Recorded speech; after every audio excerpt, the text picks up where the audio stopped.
What's up, you guys? Indigo Uchiha here. Welcome back to the channel. This is your One Piece 1097.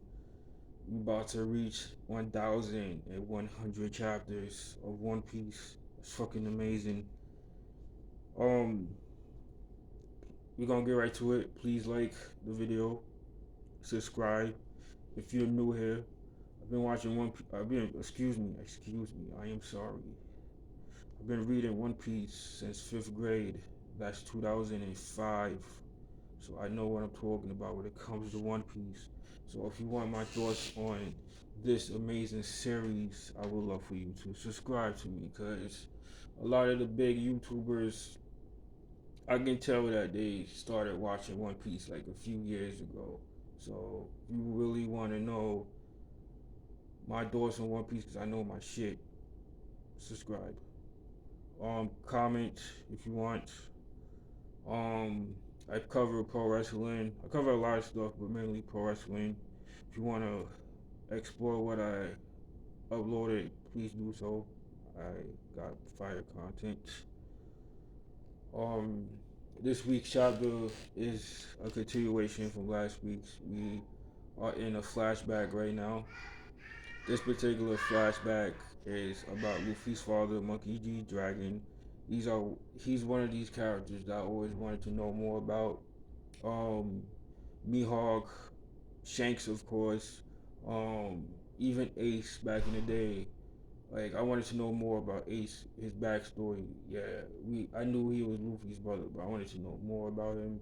This chapter was like that for Dragon. Dragon was in the Marines. He was actually an admiral. His father Garp, you guys know Garp obviously. Basically, what he did, what he wanted. If you guys remember, he wanted Ace and Luffy to join the Marines, but they didn't want to do that. They wanted to become pirates. In this case, Dragon took Garp's advice and entered the Marines. Um, what's his name? Akainu. They have history together. Um, I wasn't surprised, but it was like, oh wow, for real. That was my reaction, and now we have more like insight to why he created the Revolutionary Army. If you guys don't know, like the real reason the Revolutionary Army is created is to go against the establishment, which is the government, aka Yumi. Yumi and the Five Elder Stars. That's like the real enemies. It's not so much the Marines are just not scapegoats, but they not the real like people they dragons targeting. I mean, like in the current story, Kuma. Kuma is one of these characters that's like the story is so pure. So we getting to the point where something's about to happen to Kuma, like, cause he's a pure soul, like he's a pure person. So he wants to help others.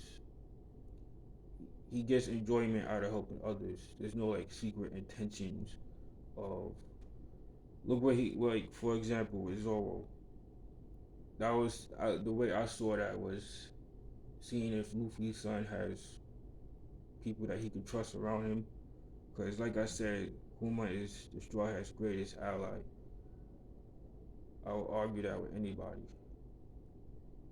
We are now like really understanding who he was, because he's a really strong character. Even to this day, they took his whole personality, but he still has that strong will, if that makes sense. And overall, this chapter was very informative.